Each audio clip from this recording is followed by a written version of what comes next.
So I'm sure when some of you go to fancy restaurants, you might see people taking photos of their food before they even try it, and maybe you've even done the same as well. But and nowadays people seek others' approval more than they want to actually enjoy the food. And so today I'm going to be talking about how to live for yourself and how to truly be happy. So firstly, I'm going to be talking about why do people grow unhappy in the first place, and it's because we care too much about what people think about us. And so, for example, if you kept thinking about what other people thought of you, you wouldn't be able to actually do what you truly wanted, and you wouldn't be able to like, you wouldn't be able to like pursue your goals.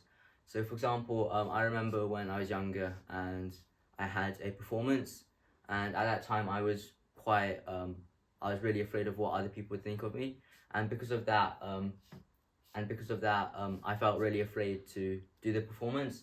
And so, if we let what other people think of us control us, then we will never be able to improve on ourselves. And so, most of these ideas are based on the book *The Courage to Be Disliked*, which talks about um, how um, how worry always comes from the outside world, and how we aren't truly unhappy or sad in the first place within ourselves. It all comes from outside. So learn to be we should learn to have courage to stand up and just be ourselves. And so the courage to be happy actually involves the courage to be disliked and to do what we want by ourselves.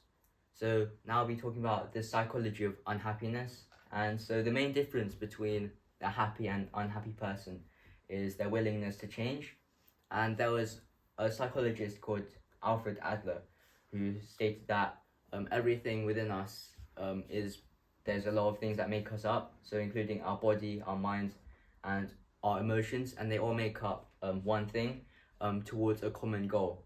And so when you actually feel an emotion, it's it's like it's an emotion that helps you achieve that goal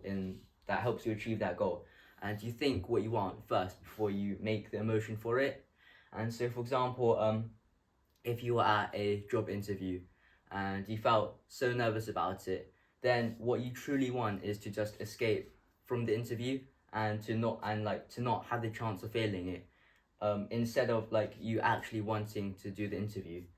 And not just that, so it's also our experiences that shape our emotions, but it's how the meaning we give to them. So, for example, if you if you were bullied in the past, you might see that as a reason to just like shut yourself in and make yourself be unhappy.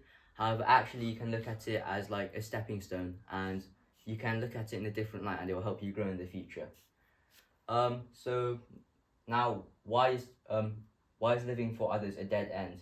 Well, it's actually because they make they make gaining approval your main goal instead of what you want to do actually, and that leads to unhappiness because you're basically making your main goal just to please other people. And so where this comes from is the rewards and punishment system of education. And so, for example, when you're younger and you do something well, they might say, "Oh, that's good," and you might please like your teachers. Or when you do something bad, they will be angry with you, and so that basically gives something in your mind that tells you that if you do something well, people will be proud of you, and maybe that made you happy at first. But if you keep doing what other people want, and not living as you want to yourself, then you'll just keep being more and more unhappy. And furthermore, there'll always be a few people who don't like what you do. So why should you try and please everyone if it's not even going to work out in the end anyway?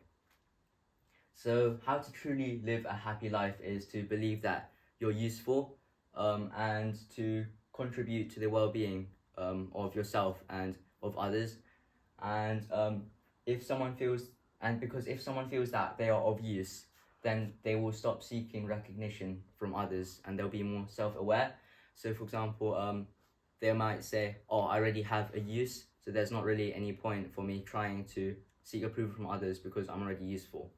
And yeah, so you'll be able to serve without expecting anything in return, and you will also furthermore be able to bring joy to others as well. So I hope with these points so far, I hope I've inspired you, and maybe you'll stop taking photos of your food to seek approval from other people. Thank you.